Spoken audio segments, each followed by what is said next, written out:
Going to call Dennis O'Rourke. Mr Chairman, I want to speak on Clause 8 in Part 2 and especially sections 50E and 50D. 50E is what I would call the operative clause. It's the one that actually confers the power on the Minister, and it says, and I quote with abridgment, "The Minister may enter into a contract if the Minister considers that the entry into the contract is for the purposes of any one or more of the social housing reform objectives." And in Clause 2, it says, and I quote, "A contract may be on any terms and conditions, including as to consideration that the Minister may agree with the transferee." So those are very wide powers. The Minister can sell to anybody on any terms, and all the Minister has to do is to relate it to the social housing reform objectives. Now, Mr Speaker, those objectives are set out in 50D. So let's have a look at them. The first one is that people who need housing support can access it and so on. Well, that doesn't require the sell-off of existing state houses or land. That can be done and should be done without that. Secondly, social housing is of the right size and configuration. The same thing applies. New state houses, developed state housing land can achieve that without having to sell any land to anyone for any reason. And C, social housing tenants are help to independence. Same thing applies. D, there is more diverse ownership or provision of social housing. Again, the same thing applies. Why do those objectives justify, and how could those objectives justify the sell-off of state houses or state housing land for development? And in E, we see there is more innovation and more responsiveness to housing tenants and communities. What on earth does that mean? Innovation and responsiveness. Does it mean sell it off to private buyers so that they can do what they wish? Because this is not necessarily a social housing objective at all. And when I look at F, quote, "The supply of affordable housing is increased." It doesn't even say social housing, just affordable housing. So that's clearly not a social housing objective whatsoever. And in fact, it's not even clear what it means, supply of affordable housing. How does that improve the social housing stock in quality or number in New Zealand? It just doesn't. It shouldn't even be there. It's not a social housing objective whatsoever. So, Mr Speaker, what does this mean? It means actually that the objectives are only generally defined, and yet this is the crux of the bill.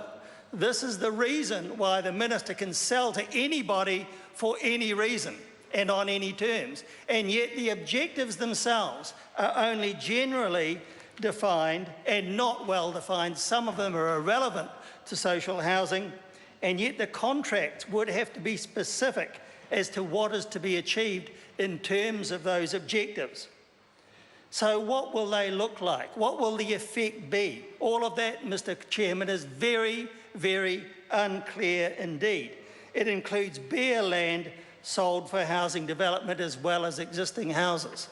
Now, Mr Chairman, when you follow this on as a sequence, you can see what could happen.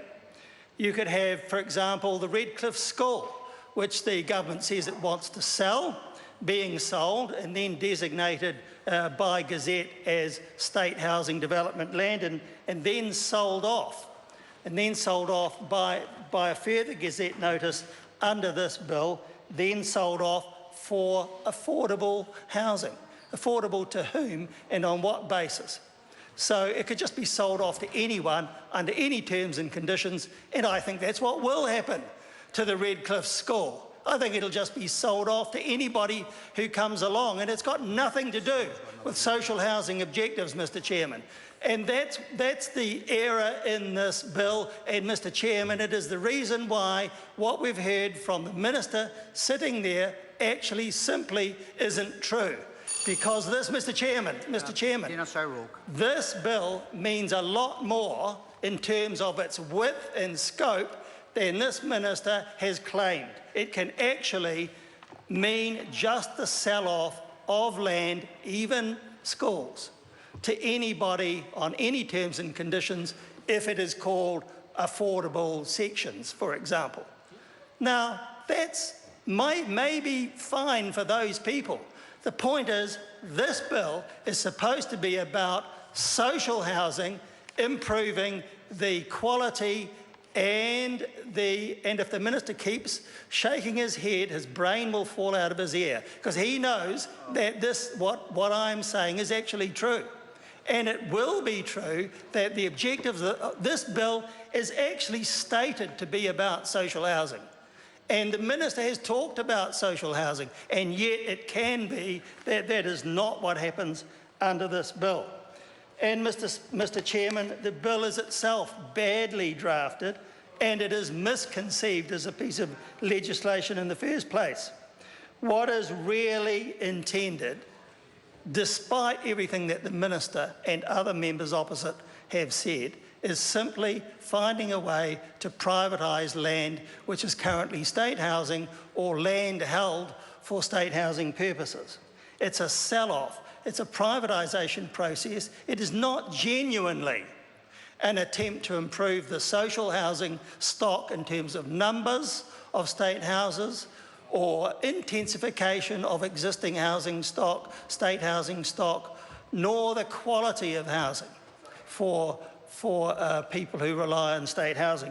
And that's these days something like half of all people, because about half of the total population is now dependent on renting homes, and a big chunk of that is social housing. So despite what the government has said about this and implied about it, it's not a bill about improving social housing at all. It's just a sell-off, and it is not clear what the effect of this bill is going to be in the end. It'll be patchy. Some land and some state houses will just be sold off, and there will be no increase and no benefit to social housing at all. Some may be, I'll concede that. But the point about this particular legislation is that it is badly drafted and badly conceived. And if it was to do what the minister said it was going to do, it would be a different bill altogether. New Zealand First will certainly continue to oppose it.